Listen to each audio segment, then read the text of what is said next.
Who is our greatest adversary and obstacle to overcome, if not ourselves? I'm sure most, if not all of us, at some point in our lives have reflected on our way of living and wondered if we were truly content. During the speech, I will be going over Penn Badgley's life, his way of thinking, and how that has influenced my own introspective way of thinking. I will be covering his career, his life, and how that has changed my view on positive change and exploring various fields. Penn Badgley was born on November 1st, 1986, in Baltimore, Maryland, to Lynn Murphy Badgley and Duff Badgley.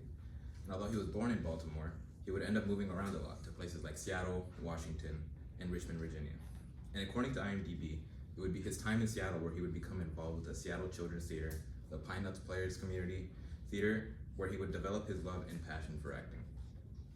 His mother would encourage him to pursue this love for acting, and so when he was 11, he and his mother would move to LA so that he could get started on his acting career. As a kid actor, one of the many struggles that he faced was balancing his work life and his education. So how he went about fixing that was just he dropped out of middle school outright and instead completed his GED at 14 so that he wouldn't need a tutor on set.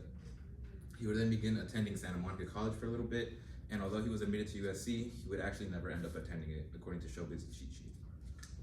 Once he started his career, he would begin getting his first roles, being credited for voice work in Mario Golf and appearing in an episode of Will and Grace in 1998. He would appear in various different works, most notably in the 2006 movie John Tucker Must Die, but it wasn't until his portrayal of Dan Humphrey in the CW series Gossip Girl where he would truly be brought into the spotlight.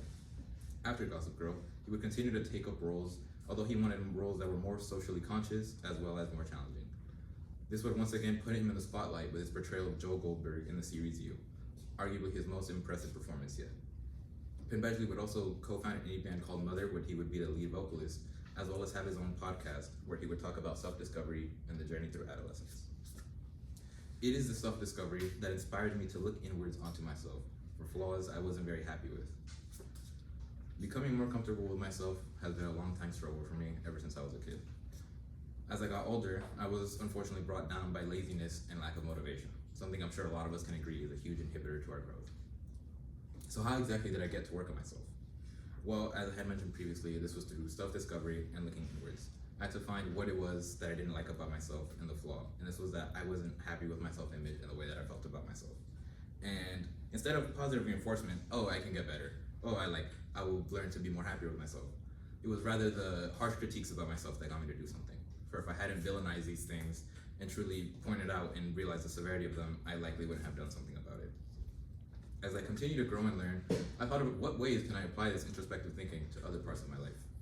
And so what I want to do with my life is I want to become an architect. For as long as I can remember, buildings have always fascinated me. These gargantuan behemoths that against all odds are able to stand. Whether it be hundreds of floors stacked on top of each other or huge overhangs you swear should be succumbing to gravity, yet they stand unwavering. It was this interest in architecture that led me to intern with an architect who designed my house's renovations. For I was able to witness firsthand the fruits of his labor in a building that meant so much to me. So once I began my own architecture journey, obviously I wasn't at the level yet of which to design a building all by myself, but that wasn't the point. The point was that we can always learn and grow. My drawings could always be more precise and accurate, and if I master that, my technique could always be better, and if I master that, I could always be more efficient in these drawings.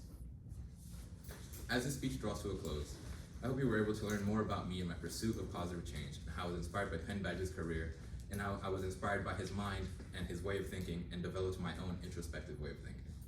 Whether it be me or you, we as humans are always learning. Thank you.